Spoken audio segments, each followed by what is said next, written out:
Boa noite. Vamos dar início à nossa aula de hoje. Para conhecer um pouco mais, vá conferir as demais aulas que estão disponíveis em nosso site. São mais de 60 aulas do Mestre De Rose, que você pode assistir na sua casa, em qualquer dia e hora, e sem custo algum. Para ter acesso a essas aulas e também ao free download de livros e CDs, basta acessar o site www.derose.org.br. Recomende o nosso site aos seus amigos. Vamos então manter a tradição do yoga antigo e proceder ao puja, uma retribuição de energia ao ministrante. Passamos agora à técnica do puja, saudação prévia. Visualize partindo do seu anahata, do seu coração, um lindo verde esmeralda que envolve o ministrante, o nosso mestre De Rose, envolvendo, desejando-lhe saúde e vitalidade para continuar conosco por muitos anos a sua obra, o seu trabalho. Também faça um puja efetivo.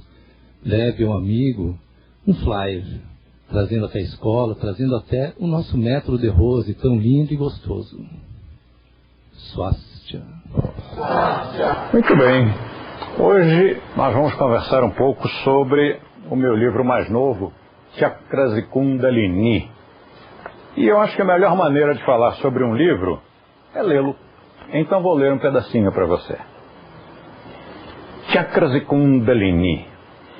O ocidental tem um interesse muito grande pelo tema Chakras e Kundalini. No entanto, as informações erradas por falta de fontes sérias de estudo e as versões fantasiosas por questões de mero devaneio são as mais popularizadas. Então, esqueça tudo que você leu a respeito. Vamos começar de novo. O que são os chakras? Chakra significa roda ou círculo. Chakras são os centros de captação, armazenamento e distribuição do prana, a energia vital. Chamam-se de rodas ou círculos por ser vórtices de energia e, como tal, circulares, localizados nas confluências e bifurcações das nadis, que são os meridianos. Os chakras são redemoinhos, como os que se formam nos rios. Talvez não por coincidência, nadi, que é o meridiano em sânscrito, signifique rio, corrente ou torrente.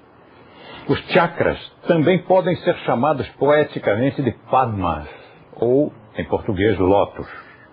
Geralmente essa segunda denominação é utilizada também para evitar a excessiva repetição da palavra chakra. Os chakras principais são representados esquematicamente por desenhos de lótus, as flores de lótus, vistos de cima, com um número variável de pétalas abertas.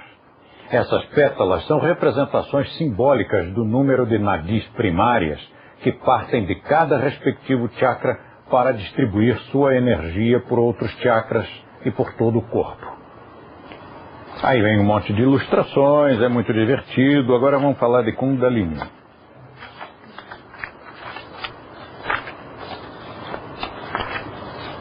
No sentido certo dos chakras, como estimular os chakras a que girem.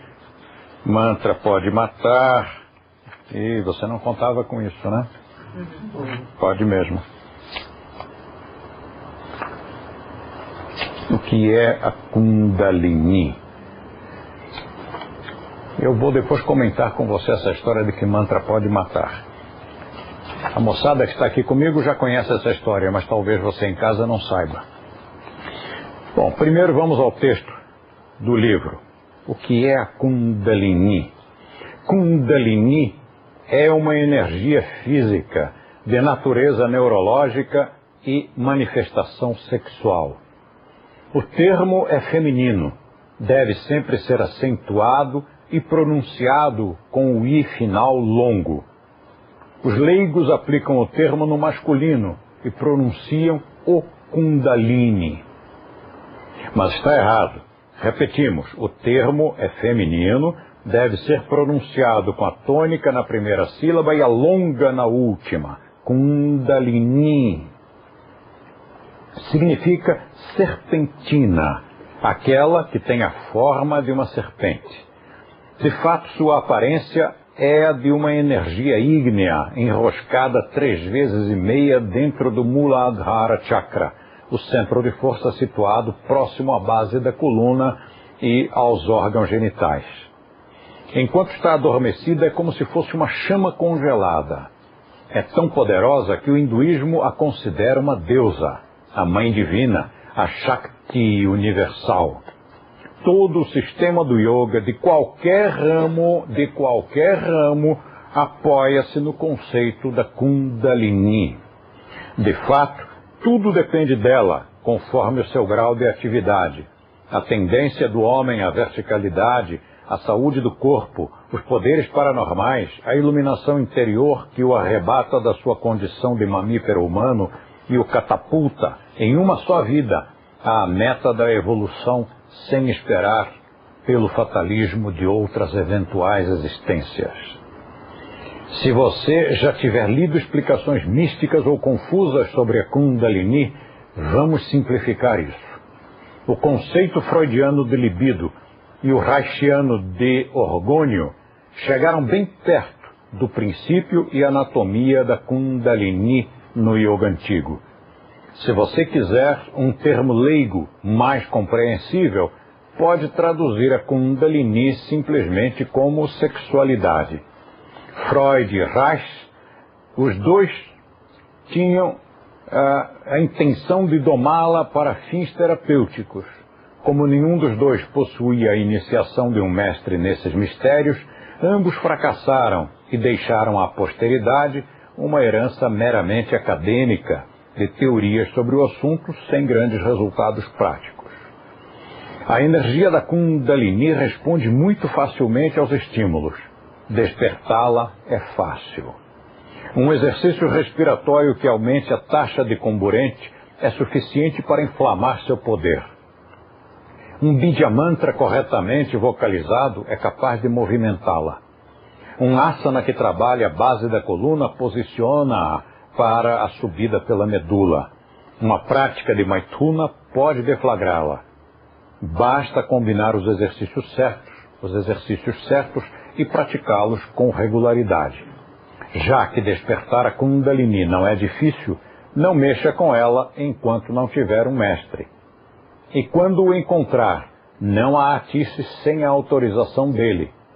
Difícil não é despertá-la, é conduzi-la com disciplina, ética e maturidade. Pronto. Se você quiser saber mais, vai ter que ler o livro. Porque agora nós vamos falar de mantra e o seu poder de curar, matar, adormecer, acalmar, estimular,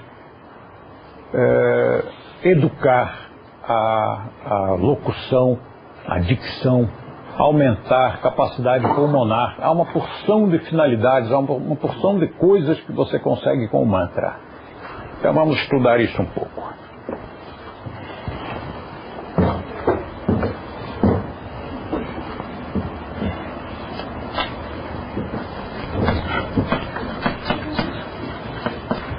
Então, são as aplicações do mantra. Eu prefiro aplicações do que efeitos nesse caso, porque a gente fala efeito e eventualmente quem nos escuta entende como benefício e nós não gostamos muito de que o yoga seja visto como alguma coisa que traga benefícios.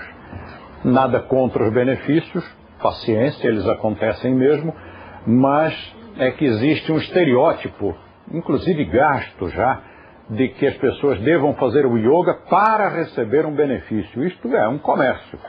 Eu faço yoga em troca de. É um toma lá da cá. E isto não é uma das coisas mais nobres. Nós preferimos que você pratique o yoga sem a finalidade de benefícios pessoais, sejam eles físicos, sejam eles muito menos espirituais. Porque às vezes a pessoa diz assim, e eu já escutei esse argumento, não, mas eu não faço yoga com benefícios, visando a benefícios físicos. Eu faço yoga visando a evolução espiritual, visando a espiritualidade. Então piorou, porque deixou de ser um egoísmo físico para ser um egoísmo espiritual, ou seja, uma coisa ainda mais incoerente. O yoga não está aqui para servir você. Você é que está aqui para servir o yoga. O yoga é uma filosofia. E nós estamos no yoga por um ideal, por uma missão. Não é missão espiritual, não tem nada de místico. O nosso trabalho é um trabalho de educação, um trabalho cultural, um trabalho de filosofia. E assim, quando nós falamos de mantra e as suas consequências, os seus resultados, nós gostaríamos muito que você que assiste a esta aula não visse isto como um estímulo. Então vou praticar mantra que é para conseguir aquilo. Não, você vai praticar mantra dentro do contexto, de acordo com o seu adiantamento e de acordo também com aquilo que o seu instrutor colocar. Se você não tiver um instrutor, utilize os nossos livros, estas web classes, o MP3 das nossas gravações de aula prática, ou se você preferir ter o CD, adquira o CD, isso é com você. Mas o importante é que você siga um programa e não uma coisa assim, um espasmo. Né? Assistir uma aula de asana, então vou fazer asana para ganhar isto ou aquilo. Dali a pouco é uma aula de respiratório, que legal, me estimulei, vou fazer respiratório para melhorar isto ou aquilo. E agora mantra a mesma coisa. Então espero que não. Isto aqui é apenas a transmissão de um conhecimento. Não é para que você se incentive e comece a praticar o mantra para obter aquele benefício. Bom, então, primeiro efeito do mantra. Nós temos o mantra para sedar ou estimular. Depois, nós temos o mantra para curar ou matar.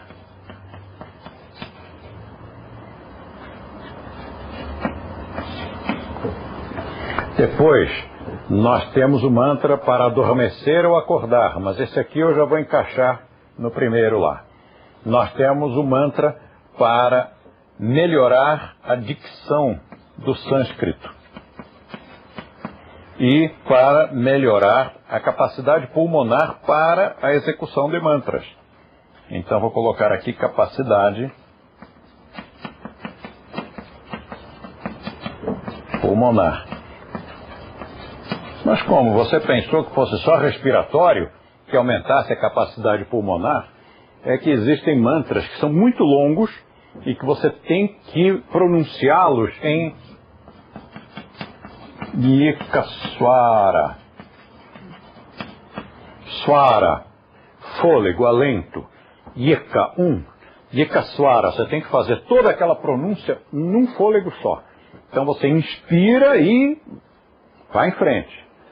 Se você chegou no meio ou quase no final e já não tinha mais fôlego, não tinha mais ar nos pulmões, então sua capacidade pulmonar não estava ainda suficiente para aquele mantra. No treinamento, sua capacidade pulmonar vai aumentar. Os mantras para sedar e os mantras para estimular, isto aqui é muito fácil de você deduzir e não tem nenhum mistério nisso. Se você vocaliza um mantra de uma forma suave, gostosa, levezinha, a tendência é sedar.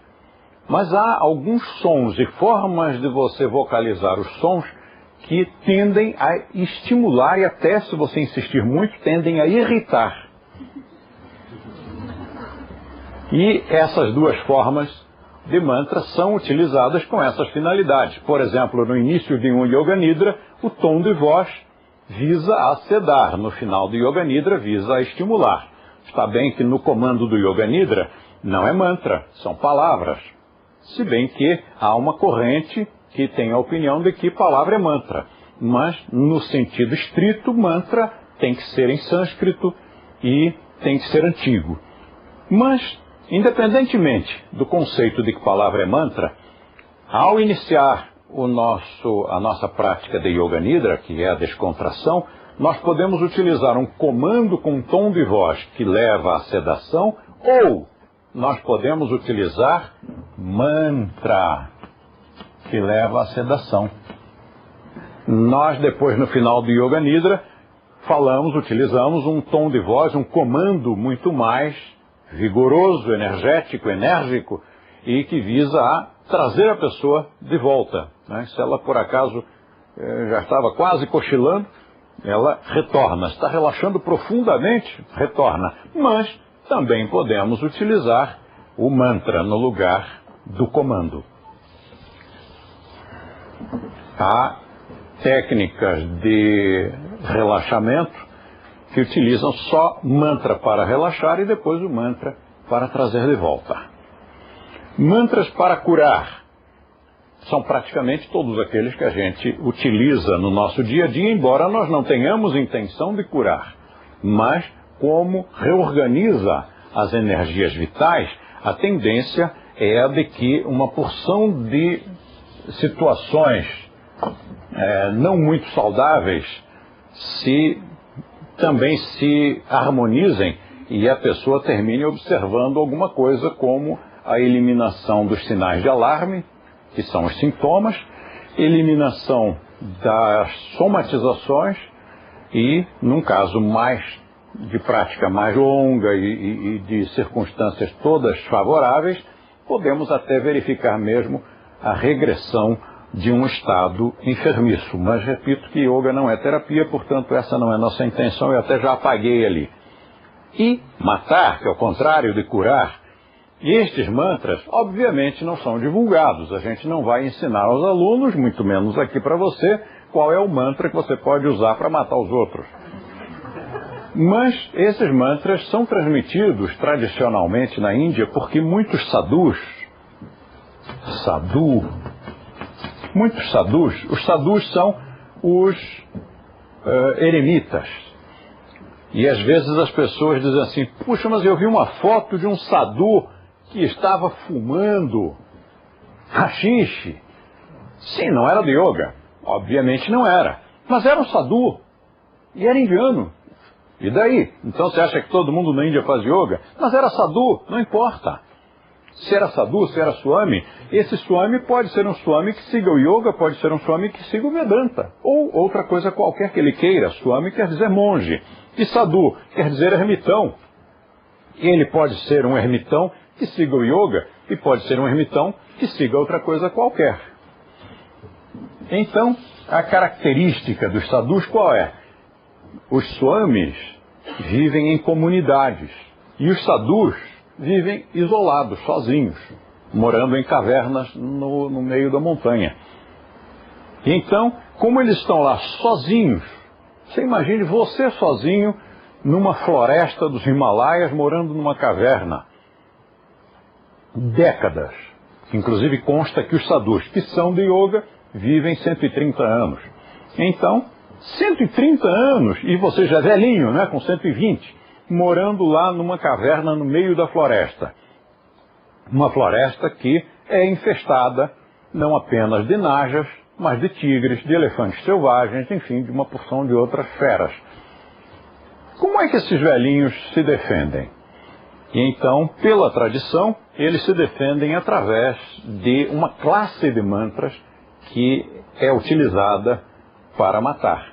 Então, se um animal selvagem ataca esse sadhu, ou também se um malfeitor ataca o sadhu, o que um malfeitor vai querer roubar de um sadhu? Mas acontece, né? Acontece das pessoas, inclusive um sadhu que não seja de yoga, querer roubar a caverna do sadhu que é de yoga, né? Eu espero que o sadhu de yoga não faça uma coisa dessas, né? Porque quem faz yoga não agride, não tenta tomar o que é dos outros, os créditos e, enfim, todas essas coisas. Então deve ser um sadhu que não faça yoga. Mas saiu publicado, inclusive, numa revista brasileira de circulação nacional, um sadhu que matou o outro para se apropriar da caverna dele. Não era um sadhu de yoga, devia ser um sadhu de haxixe. Então, os sadhus, para se defender de animais selvagens e de malfeitores, utilizam esses mantras feitos para a sua autopreservação. Vamos apagá-lo também. porque a gente também não trabalha com esse. Obviamente que esses mantras chegaram a nós, foram transmitidos, mas que nós não recomendamos a utilização. Há uma história de um mantra dessa categoria, uma história que é muito contada lá na Índia, de um yogi que estava sozinho na floresta, meditando e tal, e foi visitado pelo pessoal da aldeia próxima, desta vez para reclamar de um malfeitor, dizendo que esse psicopata era um sujeito desequilibrado, era assim, um assassino nato, e que ele estava agredindo, matando as pessoas, e ninguém fazia nada, porque não havia, naquela região onde eles viviam, uma região muito retirada, não tinha polícia, não tinha nada. E os aldeões, muitas mulheres, muitos velhos, muitas crianças, os homens também eram mais tímidos e tudo, e não tinham coragem de enfrentar esse malfeitor. O mestre de yoga foi ter com ele e conversou e tal, tentou fazê-lo ver que não era essa a melhor postura, a melhor atitude. Só que o malfeitor, como era mesmo um psicopata, ele era mesmo doente, achou por bem experimentar matar o próprio mestre de yoga e disse: bom, já que você está falando todas essas coisas bonitas, você não vai se defender se eu o agredir, não é mesmo? Se eu o atacar. Você faz yoga e tudo mais, ahimsa. Então, eu vou matar você agora. E partiu para cima do mestre de yoga. E o mestre, tranquilamente, apenas emitiu um mantra. E, segundo as testemunhas locais, o malfeitor simplesmente estancou e caiu para trás. Foram verificar, estava morto. E aí a população, como sempre nesses casos, se divide, e alguns disseram: fez muito bem, muito obrigado, você matou o malfeitor, e outros foram criticá-lo. Mas como é que você, um mestre de yoga, com a ahimsa, né, a norma ética da não agressão, como é que você mata uma pessoa? Você devia ter morrido, devia tê-lo deixado concluir o seu trabalho, devia ficar quieto aí e aguentar firme. Você é mestre de yoga ou não é? E o velhinho respondeu quase laconicamente e disse: não sei o que aconteceu com ele. Eu acho que ele era muito impressionável. Eu fiz um mantra e ele, caiu. E aí a população ficou na dúvida. Afinal, foi um mantra desses, de autopreservação, ou realmente foi blefe? E esse velhinho emitiu um som qualquer, e o outro, psicopata ou não, troglodita ou não, aliás, quanto mais troglodita, mais tamaninho de nós tem o cérebro, então deixou-se impressionar tão profundamente com aquilo que ele simplesmente morreu mesmo. Será que foi um aneurisma? Será que foi um ataque cardíaco bem vindo, né, na hora certa? Não se sabe. Mas, enfim, isto chegou a nós como sendo um exemplo do mantra que pode matar. E agora eu queria contar sobre um outro mantra que efetivamente matou e que está registrado na história recente do yoga no nosso país. Na década de 70, final da década de 60 e início da de 70, eu, naquela época, tinha 30 e tantos anos menos que hoje, portanto, tinha cara de gurizote, e alertei a um professor do Rio de Janeiro, a um instrutor do Rio de Janeiro, de Asana Yoga, que ele estava utilizando o mantra errado para o chakra cardíaco. Como é o nome do chakra cardíaco? Anahata. E para o chakra Anahata, ele estava fazendo este Bija Mantra, que está errado. Este Bija Mantra escreve-se de uma forma muito parecida com este outro. Eu até já mencionei isso há pouco tempo aqui nesta sala. Para o leigo, é muito fácil confundir um com o outro. Só que o primeiro pronuncia-se PAM e o segundo pronuncia-se Yam.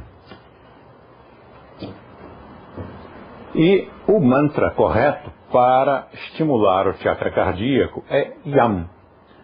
Se você não estimular nenhum chakra, eles todos vão ser estimulados naturalmente, porque é como uma pessoa que não faça exercícios. Ela fica mais fraquinha, mas todo o seu corpo manterá uma certa harmonia, uma certa relação de forças entre os membros e tudo mais.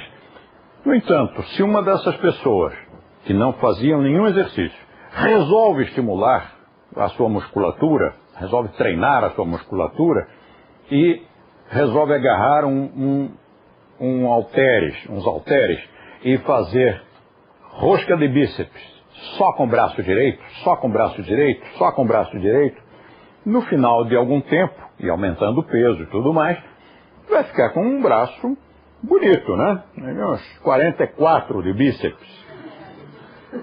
Mas e o outro? Não, o outro não, porque é braço esquerdo, não precisa, né? Porque quando for à praia, é só andar com este lado, assim, ó. O que você obteve aqui? Um aleijão, não é? Parece aqueles caranguejos, o patola, né? Com uma pata enorme do lado direito e o outro lado semi-atrofiado.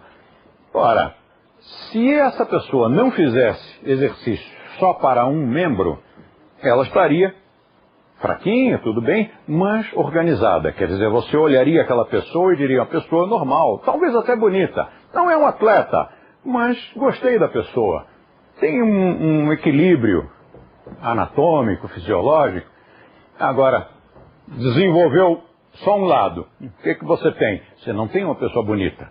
Você tem uma pessoa que está hipertrofiada numa área e, consequentemente, atrofiada noutra, porque a energia do resto do corpo vai para ali. É o que acontece neste caso. Se você desenvolve o Muladhara Chakra, o Svadhisthana Chakra, o Manipura Chakra, o Anahata Chakra você não desenvolveu porque fez o mantra errado. E depois desenvolve o chakra que está acima, os chakras que estão acima dele. Então aqui viria o Anahata, mas este você não desenvolveu porque fez o mantra errado. Então depois vem o Vishuddha Chakra, Ajna Chakra. Depois ali em cima, Sahasrara Chakra. Então você desenvolveu com o Bidya Mantra correto. Lam, Vam, Ram, Ham, Om. Ora, o que vai acontecer? Você trouxe a energia do corpo para estes chakras. Então nós temos aqui, vamos reforçar a presença destes, a energia destes. Desenvolvi este, Muladhara Chakra, Svadhisthana Chakra, Manipura Chakra, Vishuddha Chakra, Ajna Chakra e, quem sabe, Sahasrara Chakra. Tá, mas o que aconteceu aqui? Você não desenvolveu um deles.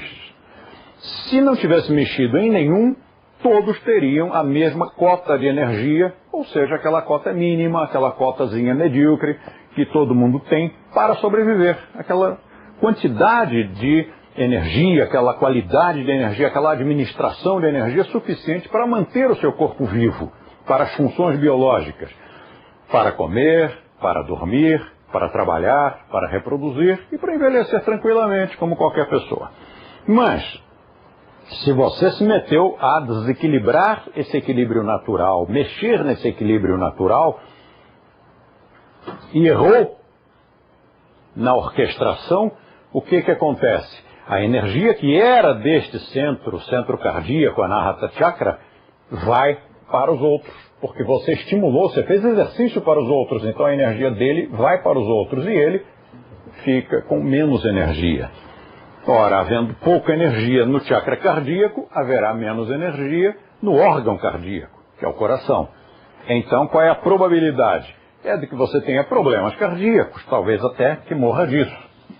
Então, eu alertei o colega, só que eu tinha 20 e poucos anos. O colega tinha 50 e tantos anos. Logicamente, ele não aceitou a sugestão, entendeu como arrogância do menino e não se corrigiu. Eu avisei, não é pam, é yam. Não é pam, é yam. E ainda fornecia bibliografia. Que bibliografia é essa? Quem está dizendo que é yam não é o de Rosinho, não é o pós-adolescente aqui do Rio de Janeiro. Quem está dizendo que é yam é Shivananda na sua obra. Quem está dizendo que é yam é Sir John Woodroffe na sua obra.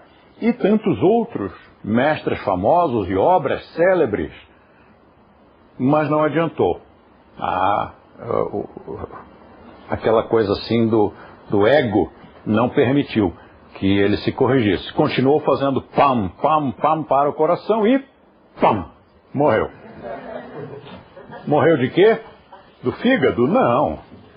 De AIDS? Não se usava na época. Morreu de quê? Morreu de ataque cardíaco. Aí, ao invés das pessoas dizerem, olha, mas o De Rose, embora era na época um instrutor novo em idade, era novo em idade, mas já tinha na época bem uns 20 anos de carreira.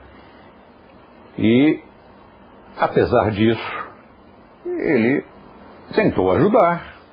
Foi uma ação de boa vontade. Ao invés disso, disseram, viu só? O De Rose mandou vibrações, fez mentalização, e o fulano de tal morreu. Mas óbvio que eu não mandei essas vibrações, é claro que eu tentei ajudar, até porque o que eu ganharia com o falecimento desse outro instrutor? Não ganharia nada, até perderia, porque uma coisa que a gente tem que ter em mente, e isso é um conceito muito utilizado em marketing, em administração de empresas, se você mandar chumbo grosso para as outras empresas, até as concorrentes, até as inimigas, se você mandar lama para elas, uma parte dessa lama, uma parte respeitável, uma parte expressiva dessa lama vai respingar de volta em você, porque vai atingir a todo mundo no métier. Ou seja, se um professor de yoga morre cedo, como foi o caso dele, porque 50 e poucos anos para nós é guri. A gente tem o direito de morrer depois dos 120. Espero que eu chegue lá. Mas pelo menos essa é a nossa intenção. Nós treinamos para isso. Às vezes a programação genética não nos favorece, não nos permite. Mas, de qualquer forma, por exemplo, se eu morrer aos 70, eu vou ficar muito chateado e vou reclamar lá em cima. Eu vou dizer, então, como é isso? Meu avô morreu com 90 e eu, fazendo yoga, morri com 70. Isso não tem graça. E, ao falecer com 50 e tantos, esse nosso colega, obviamente que prejudicou um pouco a imagem de todos os outros. Então, vocês que são instrutores e estão me ouvindo, por favor, tratem bem da saúde, não se atrevam a morrer antes dos 120 anos de idade. Depois, dicção. Há uma porção de mantras que são elaborados para treinar a dicção. São mantras meio complicados. Alguns deles. Outros não. Veja este aqui, que é um mantra do Swastika Yoga. É um mantra para saudar o mestre Ramakrishna. Ramakrishna foi um mestre que nasceu no final do século XIX, morreu no início do século XX, e Jaya significa salve, então a saudação. A saudação a palavras masculinas, palavras que terminam em A, deve levar um sufixo, então um sufixo Ya. Por exemplo, Om Namah Shivaya, Jaya Rama Krishnaya. Então, este mantra é assim: Jaya, Jaya Krishnaya, Jaya Rama Krishnaya, Rama Krishnaya, Jaya Krishnaya, Jaya. E Krishna.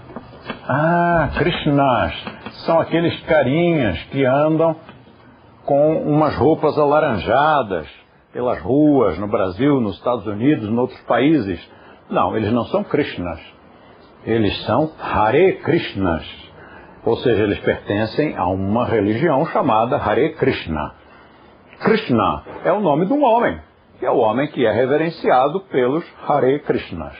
Krishna foi um avatar indiano, hindu, que nasceu, viveu e morreu, ou seja, ele teve existência histórica, embora os recursos para a comprovação da sua passagem pelo mundo, historicamente, sejam parcas. Mas também os elementos que nós temos para demonstrar que Moisés passou pelo mundo são pouquíssimas as evidências. Enfim, conta a história indiana que um dia nasceu um menino chamado Krishna. Cresceu, casou-se, teve a sua obra e morreu. Então, a partir daí, o nome de Krishna foi muito reverenciado, e você sabe que a partir da reverência a uma pessoa, é muito fácil que a partir dali surjam seitas, religiões, filosofias, enfim, tudo. Então aqui é uma reverência a este homem, Krishna, e uma reverência ao outro que recebeu o nome de Rama Krishna. Por quê? Ele recebeu o nome de dois avatares, do avatar Rama e do avatar Krishna. São dois avatares. Avatar quer dizer aquele que incorporou a energia, a inteligência, o poder do segundo Logos. No caso do hinduísmo, o segundo Logos é Vishnu. Segundo Logos. No cristianismo, este segundo Logos chama-se de Espírito Santo. E o terceiro Logos? O terceiro Logos no hinduísmo chama-se Shiva. E o terceiro Logos no cristianismo chama-se Jesus. E o primeiro Logos no hinduísmo é Brahma. E no cristianismo é o Pai. Pai, Espírito Santo e Filho. Brahma, Vishnu e Shiva.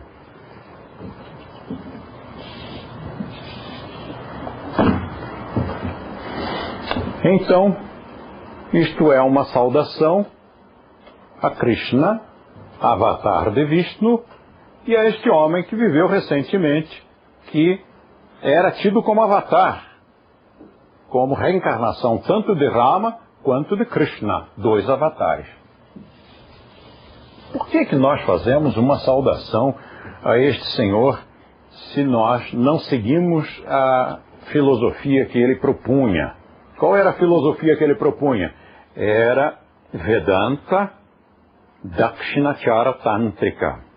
Então, nós seguimos Dakshinachara Tântrica, mas nós não seguimos Vedanta. Ainda assim, nós achamos que ele é um grande homem, ele teve uma contribuição importante na sua passagem pelo mundo, deixou um ensinamento que esclareceu e ajudou muito a humanidade, e depois a gente pode conversar um pouquinho sobre Ramakrishna. Então, primeiro nós fazemos o mantra indo e depois voltando. Ele é chamado de Ashtanga Mantra.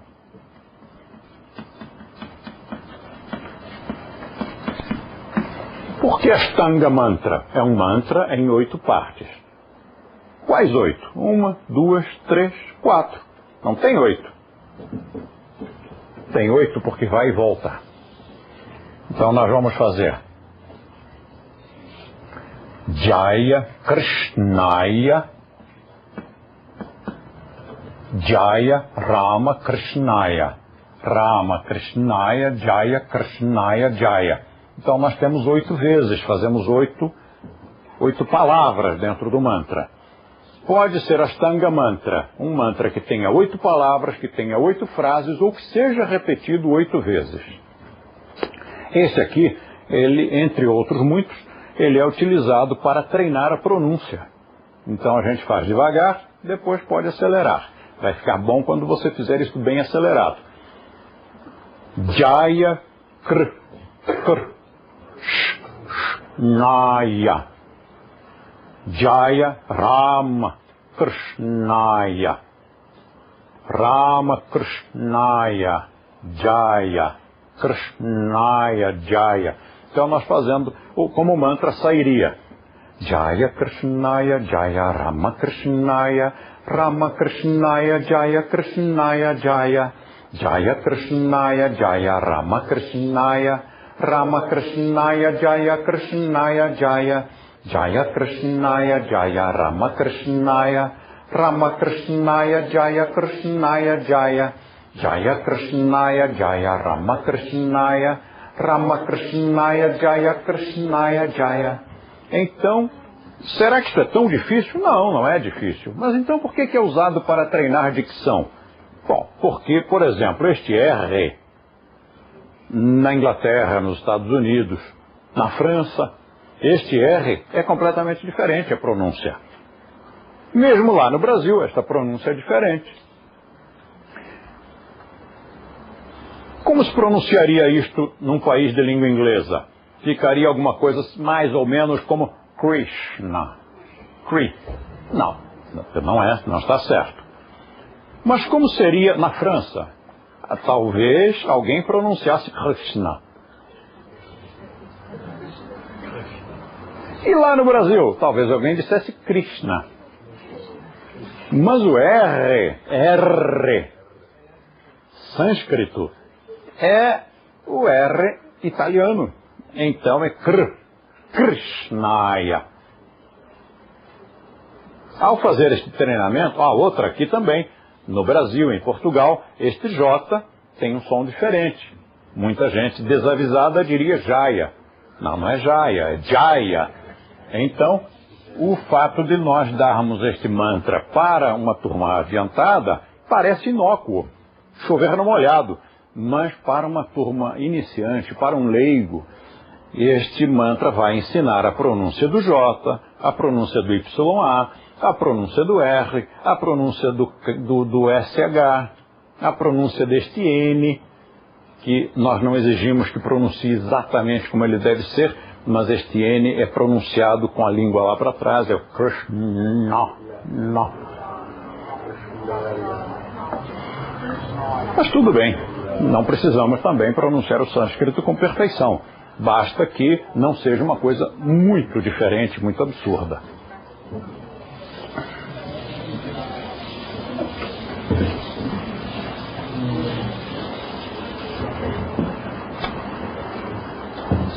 Agora vou conversar com você sobre Ramakrishna. Histórias que vocês já conhecem, né? Mas que sempre são interessantes. Ramakrishna foi considerado um iluminado na Índia e ele comemorou dois momentos em sua vida em que ele teve o Samadhi pela primeira vez. O momento em que ele teve um Sabidya Samadhi pela primeira vez, bem menininho ainda, olhando as nuvens e puf, Sabidya Samadhi.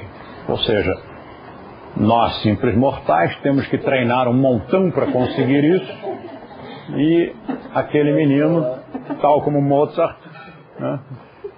Mozart talvez tenha entrado em algum estado alterado de consciência olhando um piano, ele foi olhando as nuvens. E depois, obrigado. Eu gosto tanto dessa nossa canequinha aqui, Sácia. Eu quero avisar o pessoal em casa que não fui eu que fiz, não sou eu que faço, eu não comercializo isto. Isto é um produto feito por uma professora de Porto Alegre chamada Marisol Espinosa. E a gente dá a maior força, né? Porque que bom que ela faz, que bom que ela vende, que bom que ela ganha o dinheirinho dela. Não tenho nenhuma participação. Se você já está pensando aí, mas depois ganha lá uma comissão para... Não preciso, né? Então não. Eu tenho a satisfação de divulgar. Bom, então, depois ele teve o seu segundo momento de Samadhi, mas aí já foi um Nirvikalpa Samadhi, Nirbidya Samadhi. aí ele era jovem ainda. Este seu Nirbidya Samadhi foi quando ele viu uma mulher, sentiu uma atração, mas segurou aquela energia, segurou o impulso, e esse impulso se sublimou dentro dele e ascendeu da região ventral dos primeiros chakras lá para cima e explodiu lá no Sahasrara Chakra, e ele entrou nesse samadhizão grandão. E a partir daí, claro, ele se converteu num iluminado hindu e dedicou sua vida a ensinar. Mas na Índia, naquela época, ainda hoje em alguns lugares, mas naquela época era muito mais comum, os casamentos eram arranjados pela família. Então, ele, ainda jovem, havia se casado com uma menininha. E quando os casamentos eram com crianças, claro que a criança não ia viver com o marido, né? Era um casamento arranjado pela família. Então a criança, a menina, continuava vivendo com seus pais. Quando ela chegasse à idade de casar mesmo, de fato, então aí ela iria viver com o seu marido. E isso ocorreu com o Ramakrishna. E aí, se eu não me engano, se não me falha a memória, ela tinha 5 aninhos quando se casou. Pode não ser esse número, mas o tempo passa, né? E leituras que a gente fez há muitas décadas, às vezes falha lá um número, uma cifra qualquer. E aí, quando ela foi viver com ele, pronto, agora sim, vida conjugal. Ela estranhou muito que ele não a procurava. Eles se deitavam para dormir, e ele virava para o lado e dormia.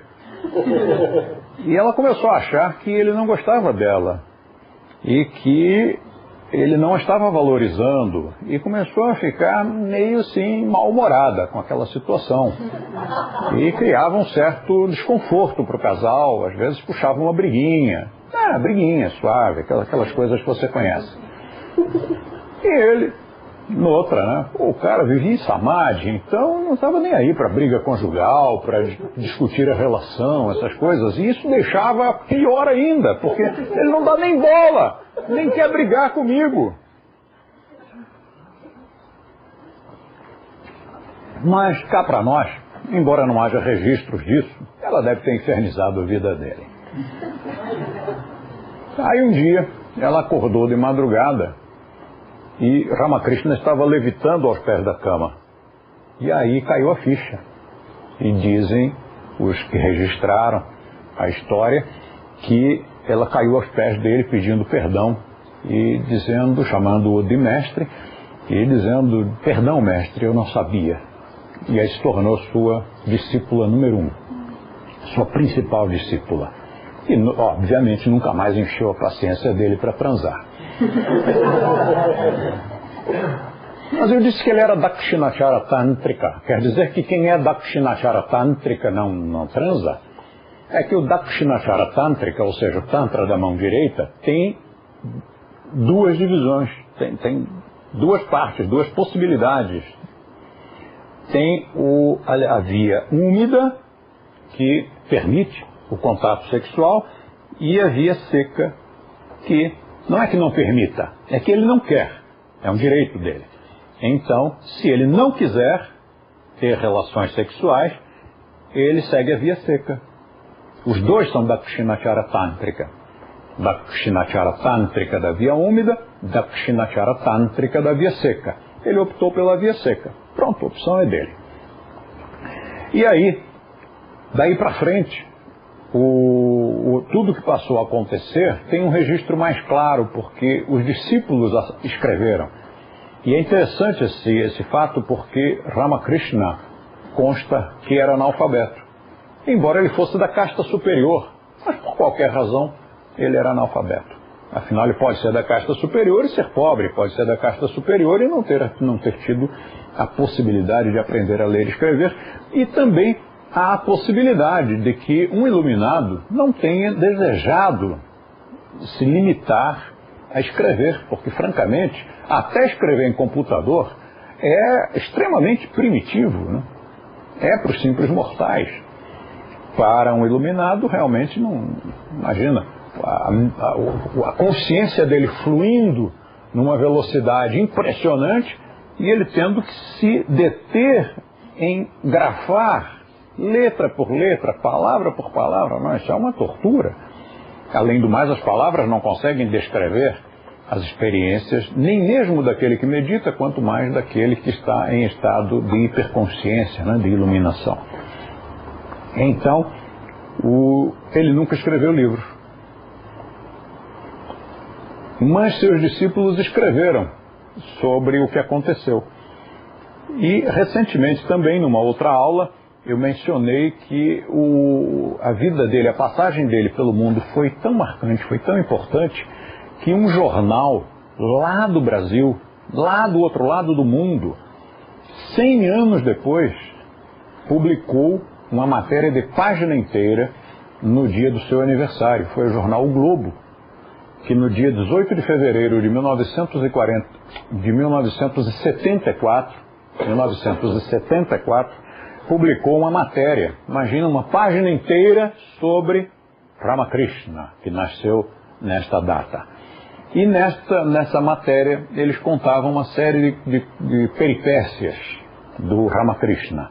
Outras peripécias estão descritas num livro intitulado O Evangelho de Ramakrishna. Por que evangelho? Não é religião?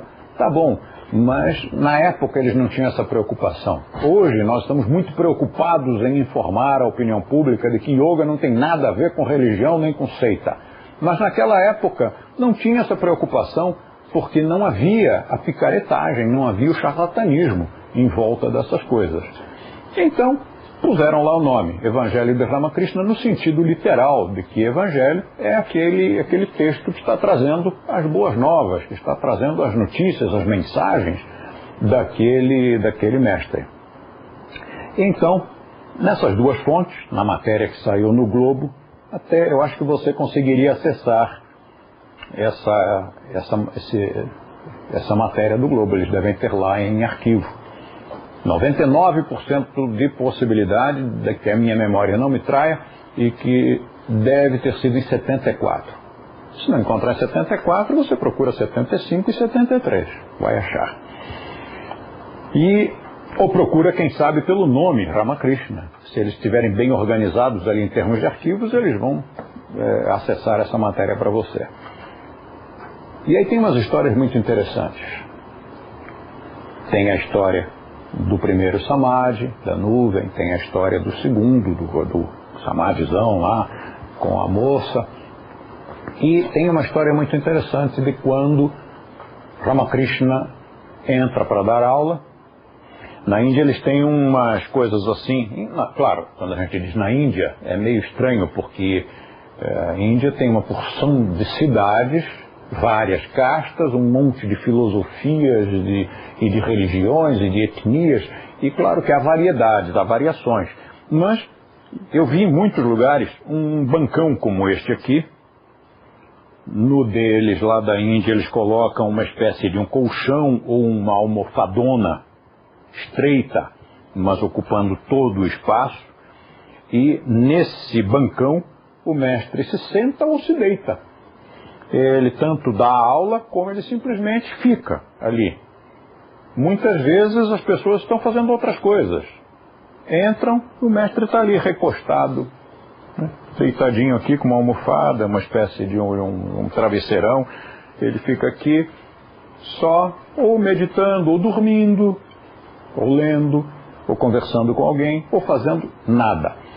E aí entram as pessoas, aí dão aquele sorriso assim, ai, olha lá, o mestre. Aí se sentam e ficam lendo, ou ficam meditando, ou ficam fazendo nada, ficam só acompanhando, sentados ali, com o prazer de estar perto, aquelas coisas. Como nós fazemos também, não é? Porque nós damos essas aulas, mas nós todos temos consciência de que não estamos vindo aqui pela aula, nós estamos vindo aqui para estar juntos.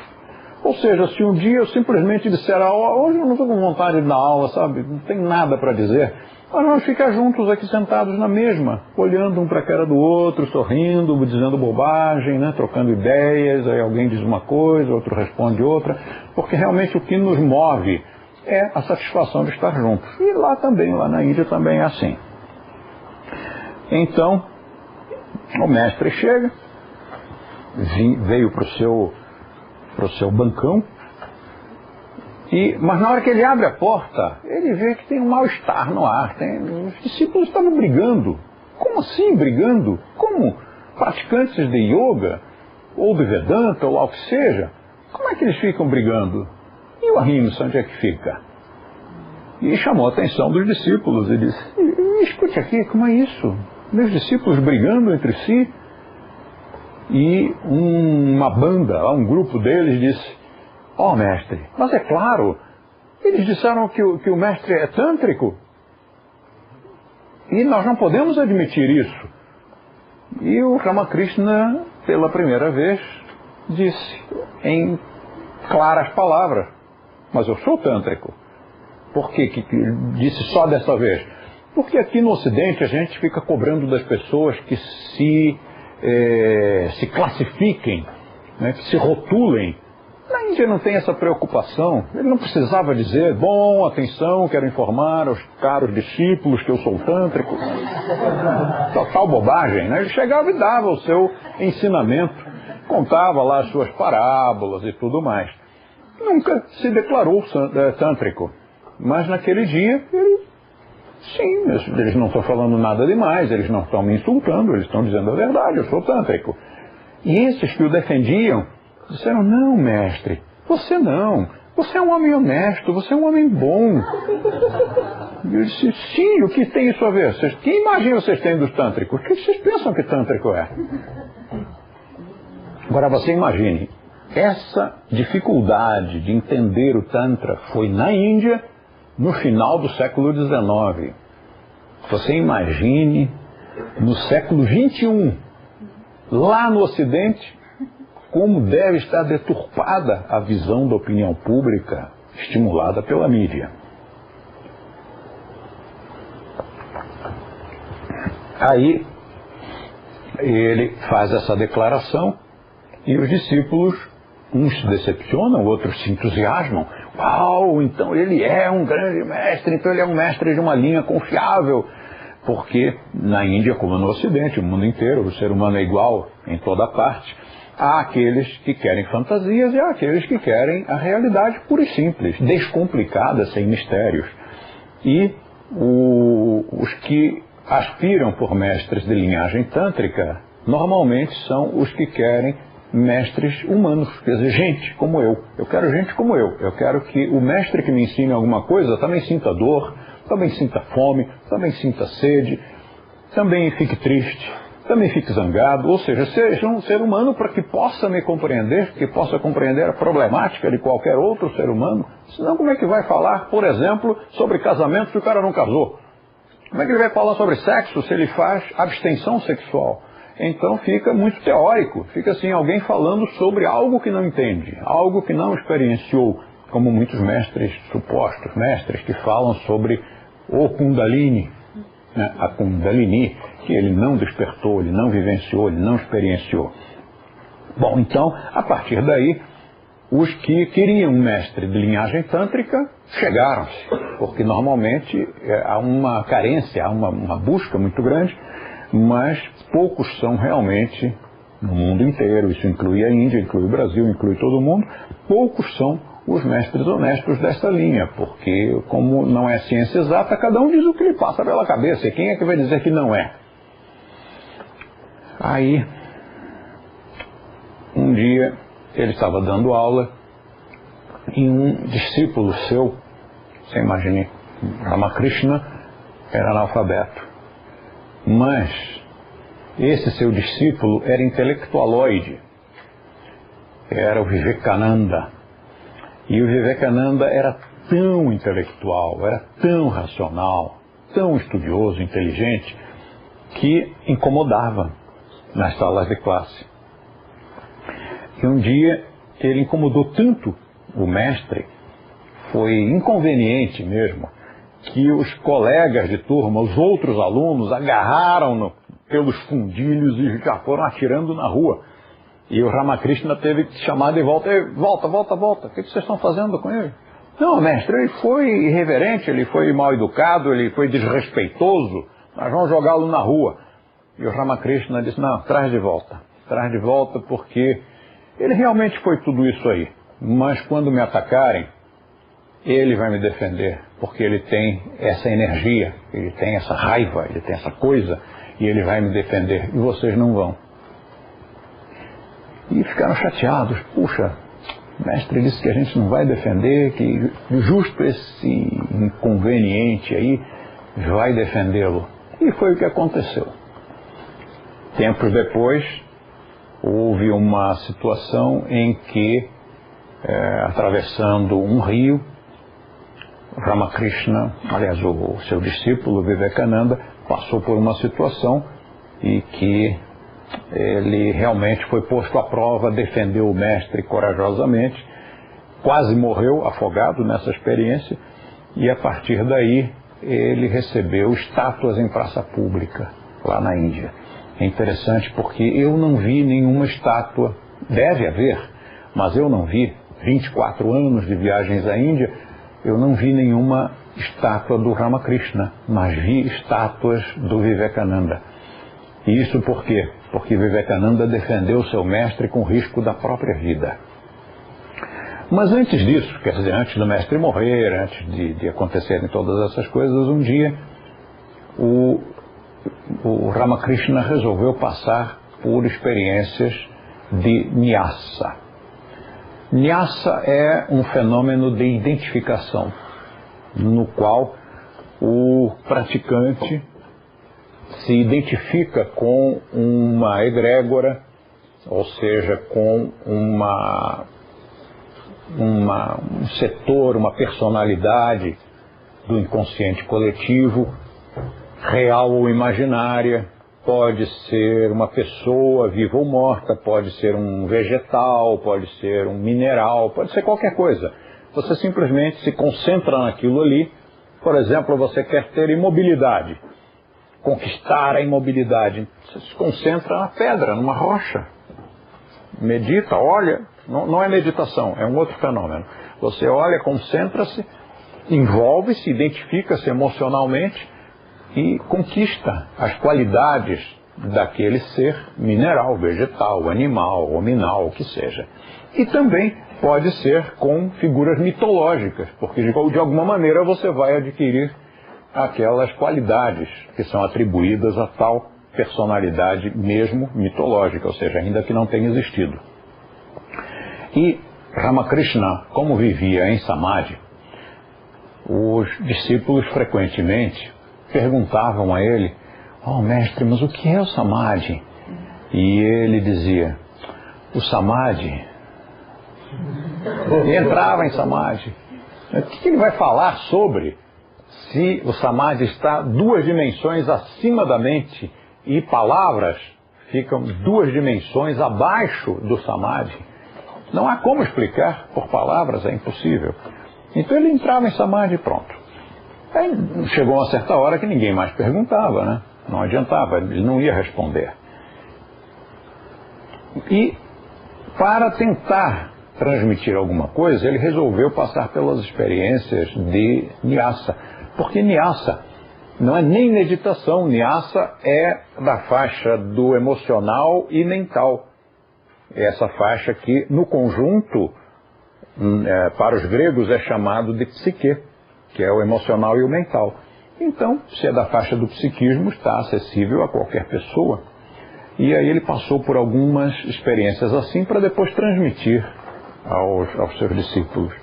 E uma das experiências foi a identificação, Nyasa, com os muçulmanos. Porque você sabe que, tradicionalmente, hindus e muçulmanos sempre tiveram muitos problemas na Índia.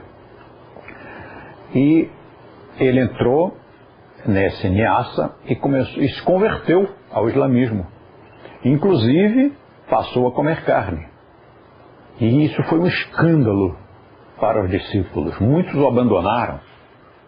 Como pode um mestre hindu e se converter ao islamismo, nossos inimigos? E ele passou por aquela experiência, depois saiu do Nyasa e começou a dar conferências sobre o islamismo, sobre a posição filosófica, ética, histórica e tudo mais do islamismo, que afinal eles não são nossos inimigos, eles têm o seu ponto de vista. E aí ele falou, ensinou. Dali a pouco ele entra em niaça com um macaco e passa a agir como se fosse um macaco. Comer comida de macaco, falar a língua de macaco e ficar andando ou pulando como um macaco. Novamente, todos estranharam muito. O mestre enlouqueceu. Aí mais um monte de gente o abandonou. Enlouqueceu. Mas na verdade ele estava fazendo niaça com o general macaco. Ele estava fazendo niaça com uma das figuras mitológicas mais importantes do hinduísmo. Então, que era o Hanuman. E aí ele passa por todo aquele período de niaça e depois ele começa a dar palestras, aulas, conferências sobre Hanuman e sobre o porquê o macaco foi considerado divindade, aquela coisa toda. Passa-se mais algum tempo e ele entra em niaça com a mulher e passa a agir como mulher, usar roupa de mulher e frequentar ambientes femininos.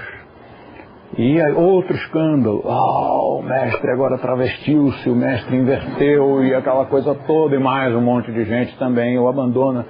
Isso é bom porque a cada limpa dessas, ia ficando mais apurado o grupo dos discípulos leais, dos discípulos que realmente gostavam dele e entendiam o que ele estava dizendo.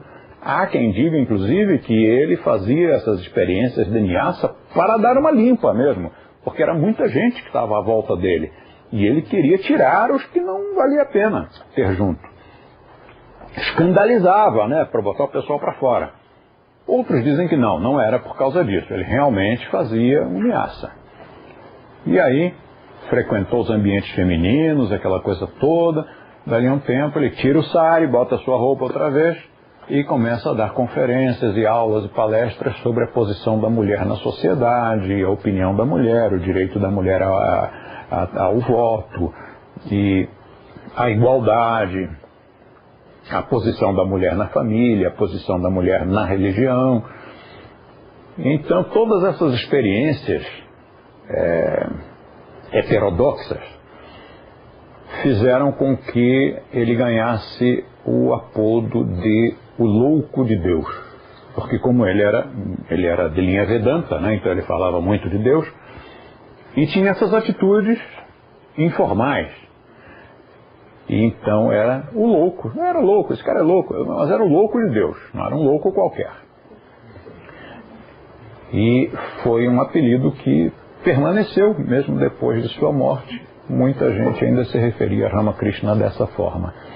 Enfim, tem uma porção de outras histórias interessantes, e esse é um dos motivos pelos quais nós reverenciamos o Ramakrishna. Não era da nossa linha, mas nós também temos mantra para Patanjali. Patanjali era Samkhya e Brahmacharya. Também não era da nossa linha, nós reverenciamos Patanjali na mesma.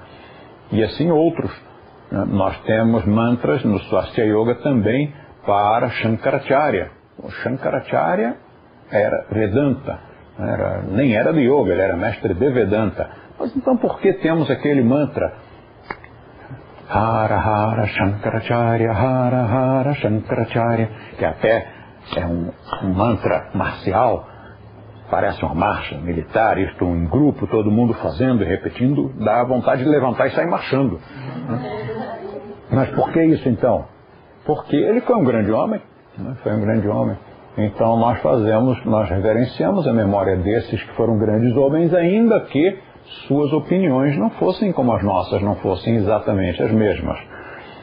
Um grande problema que a humanidade tem é que nós tendemos a só respeitar aqueles que dizem aquilo que nós também dizemos. Ou seja, como é a escolha do mestre? Nós escolhemos, você em casa também. A gente escolhe o mestre como? Se esse cara que está falando aí está dizendo aquilo que eu também acho, então ele é inteligente, ele está com a razão. Então eu vou adotá-lo como mestre.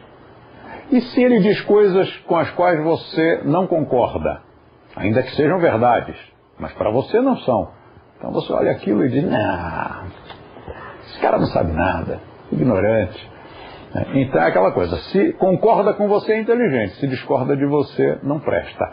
E isso é normalmente o que acontece. Não é um defeito, enfim, é normal. A mente humana se desenvolveu dessa forma. Talvez, quem sabe, nos próximos 500 mil anos, talvez a gente melhore um pouquinho a nossa estrutura neurológica e já não sejamos mais assim. Talvez não tenhamos mais guerras, talvez não tenhamos mais criminalidade, talvez não tenhamos mais tanto prazer em torturar os animais e torturar outros seres humanos e fazer maledicências e agredir as pessoas e tudo mais. Mas, afinal, pensando bem, 500 mil anos não é muito, dá para esperar. Então vamos lá. Vamos esperar juntos. Swastiastu.